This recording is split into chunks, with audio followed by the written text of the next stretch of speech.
Selam hoxh, po unë e mbyll syfyrin 1 orë para, sepse nisna për punë, dhe iftarin e filloj 2 orë pas orarit, sepse ashtu punoj, mëngjes dhe mbrëmja. A është në rregull? Wa aleikum assalam wa rahmetullah.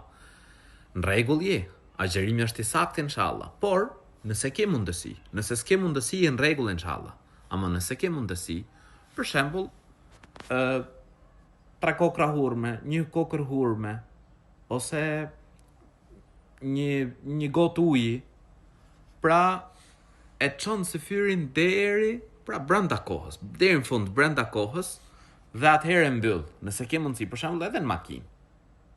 Ose edhe iftarin, për shembull shkon tek puna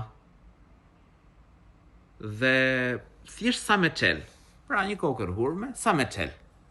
Sa hyri orari me çel. Ama nëse nuk ke mundësi, në rregull është agjerimi. Allahu të rrit. Pse do thuash ti? Sepse prej sunetit është pra me shpejtu atë çeljen, pra hyri koha me çel, po ashtu edhe vonimi i syfyrit brenda kohës.